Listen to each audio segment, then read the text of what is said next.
Je suis né en 1946 dans le quartier d'Estresin, quartier de Vienne, quartier nord de Vienne. J'y habite toujours du reste. Et ouais, je me suis toujours intéressé à l'histoire de mon quartier, l'histoire de ma ville de Vienne, que j'aime bien. Donc, ma maman qui était assez cultivée, qui aimait ça, qui aimait raconter des choses, donc elle m'a mis un petit peu l'eau à la bouche. Et puis je me suis dit, bon, tant que je travaillais, je m'en occupais pas trop.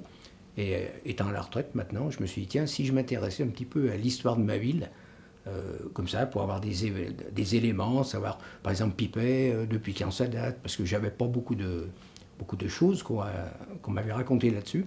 Donc j'ai fait des recherches, notamment pendant plusieurs années à la médiathèque de Vienne, et j'ai trouvé des informations, et puis je prenais des notes. Et l'idée m'est venue de rassembler ces notes un jour, mais je voulais les garder pour moi, éventuellement les transmettre à la médiathèque, comme ça, à titre personnel, pour faire plaisir, puis faire connaître. Et Bruno Meyergas, donc de la médiathèque du patrimoine, m'a dit non, il vaut mieux faire un livre, ça laisse une trace. Et puis c'est vrai que ça laissera une trace, quoi, disons.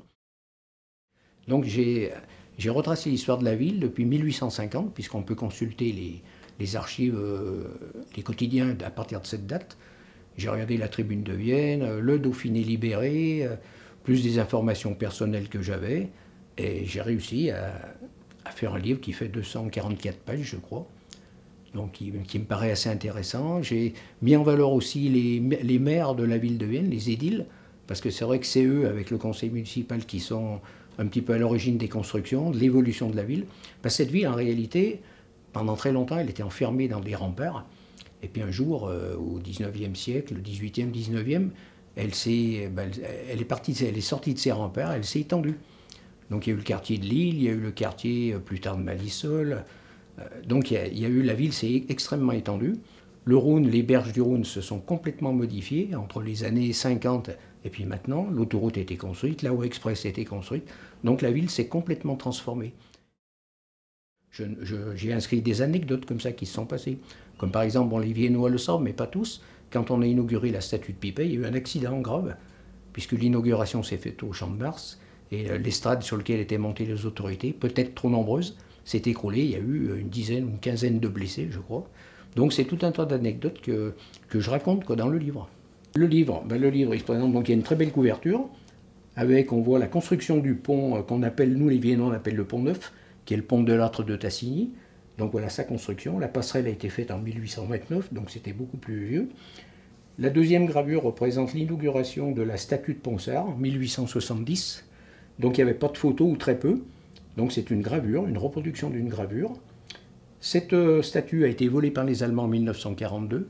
Donc j'en parle, par exemple, si on passe à la page 1942, on va voir le vol, voilà. Donc sur cette page, il y a une petite photo, on voit le vol de la statue par les Allemands. Voilà, les mêmes Allemands qui ont fait sauter les ponts, comme là la passerelle, lors de leur départ en 1944.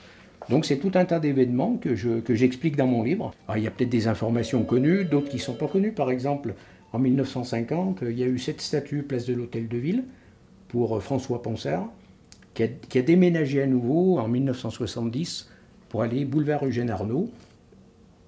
Voilà, c'était pour donner de la place sur le parking de la mairie, pour que les voitures puissent se garer, puis il y avait de plus en plus de voitures.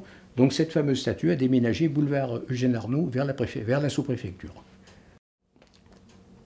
Donc c'est un bouquin avec il y a pas mal de gravures, pas mal de photos, d'articles de journaux, j'ai mis des articles de journaux. Et l'avantage, je fais référence à sur quel journal je trouve l'information, de façon à ce que le lecteur, s'il veut aller plus loin, voir plus de renseignements, il sort le journal, il va à la médiathèque par exemple, il sort le journal ou sur Internet, et il prend l'information, il a l'article complet. Par exemple, à Pont-Évêque, un avion qui a atterri d'urgence, un Breguet de pont qui a atterri d'urgence en 1955, pas eu de blessés, rien. Il a eu une panne et il atterrit à l'emplacement de Calor. Actuellement, il y a l'usine Calor. Et il a fallu 2 mois, je crois, de réparation, faire une piste provisoire pour que l'avion redécolle. Il a redécollé. Donc c'était un événement à l'époque. Tous les Viennois allaient voir cet avion, quoi. Voilà, c'est tout ça. Et il y a des gens qui ne se rappellent plus. Hein. C'est vrai que même des gens de mon âge ou plus jeunes ou plus anciens qui avaient perdu l'information. Donc de lire ce livre, ils retrouvent toutes les informations. Voilà, donc je l'ai fait avec plaisir, et j'espère que je le partagerai avec plaisir avec tous les lecteurs. Voilà. Puis je suis à leur service, s'il y a besoin d'un renseignement, c'est avec plaisir que je leur le donnerai, si je peux, dans la mesure des possibilités.